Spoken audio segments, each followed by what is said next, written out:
Bonjour à toutes et à tous et bienvenue pour cette vidéo des énergies de la semaine avec un petit exercice de pendule.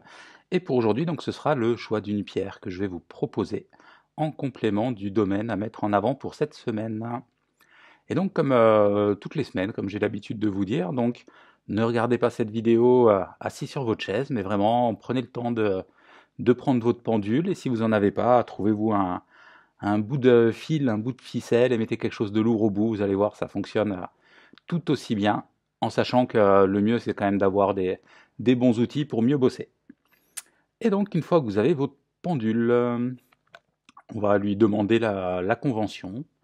Donc la convention c'est quoi? C'est ni plus ni moins que de se mettre en communication, se mettre en résonance avec son pendule pour savoir la façon dont il va répondre. Et donc on va lui demander donne-moi un oui. Donc moi il fait gauche-droite, stop. Donc vous mémorisez de votre côté le mouvement, l'oscillation ou la rotation de votre pendule. Et maintenant, je vais lui demander donne-moi un nom. Et là, il fait avant, arrière. Donc c'est encore moi. Voilà. Par exemple, là, c'est l'exemple type. Ça a changé par rapport à la semaine dernière.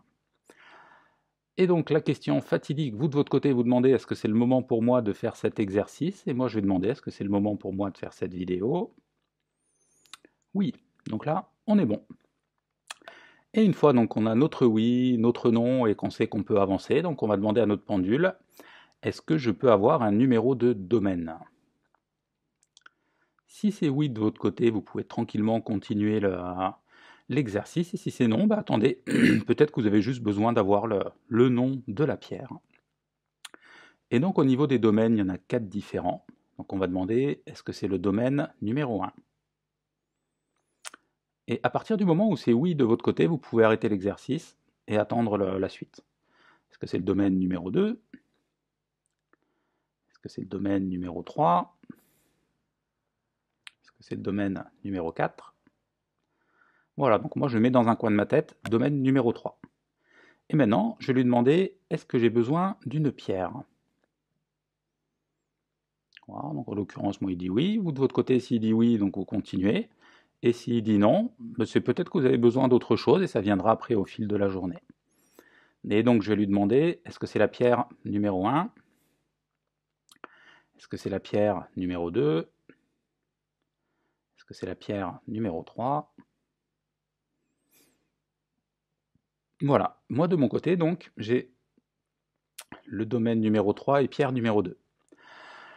Et donc, pour ceux qui ont eu le domaine numéro 1, c'est le domaine personnel affectif ou familial. Pour ceux qui ont eu le domaine numéro 2, c'est le domaine professionnel. Pour ceux qui ont eu le domaine numéro 3, c'est le domaine matériel. Donc matériel, ça peut être matériel et financier. Et pour ceux qui ont eu le domaine numéro 4, c'est le domaine spirituel. Et ensuite, au niveau des pierres, donc pour ceux qui ont eu la pierre numéro 1, donc c'est l'œil de tigre. Œil de tigre, donc pierre de prédilection, donc pierre de la confiance en soi, et très bon protecteur de l'être et de l'environnement. Pour ceux qui ont eu la pierre numéro 2, c'est la tourmaline noire donc qui établit le contact avec les dieux, donc dans l'idée c'est vraiment avec l'énergie qui nous entoure, et qui harmonise aussi également tout ce qui concerne la sexualité en nous ancrant vraiment à la terre. Et pour ceux qui ont eu la pierre numéro 3, donc pierre numéro 3 c'est le quartz rose, donc on appelle la pierre de l'amour inconditionnel, donc qui va venir travailler au niveau du cœur pour apporter vraiment cette énergie d'amour, d'apaisement, et nous accompagner d'une manière plus fluide et sereine. Alors de votre côté, si vous avez chez vous la pierre qui correspond à ce qui est ressorti, ce qui peut être le cas, je vais vous inviter à la prendre dans la main, donc la main avec laquelle vous ne tenez pas le pendule. Et pour ceux qui ne l'ont pas, je vais vous inviter à penser fortement à la pierre avec son nom. Vous allez mettre votre pendule, hop, allez, on est good, au-dessus de la pierre. Donc là, il n'y a plus de oui, plus de non. Là, c'est juste un échange magnétique, énergétique, vous l'appelez comme vous voulez. Et donc mentalement, vous allez vous dire, je veux tirer les bienfaits de cette pierre.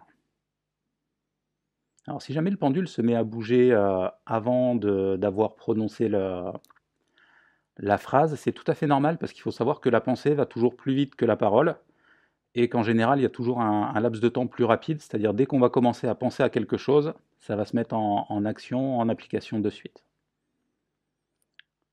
Et donc on revient, je veux tirer les bienfaits de cette pierre. Là, je vais vous inviter à fermer les yeux pour une dizaine, une vingtaine de secondes. Je vais vous inviter également à faire venir un sourire sur votre visage pour vraiment amplifier la réception.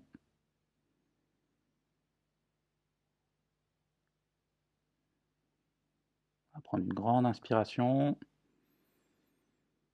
grande expiration, et tranquillement, vous allez pouvoir réouvrir les yeux, sauf si vous sentez que vous avez besoin encore de rester dans cette dynamique. Mettez pause et vous reprendrez après. Et donc là, voilà, on s'est mis en connexion avec le domaine cette semaine qu'on a besoin de mettre en avant, de dynamiser ou d'harmoniser. Maintenant, on a un petit détail de la pierre qui va nous aider à réaliser cet objectif. Et puis moi, je vais vous souhaiter une très belle semaine à toutes et à tous. À bientôt et welcome home. Bienvenue à la maison.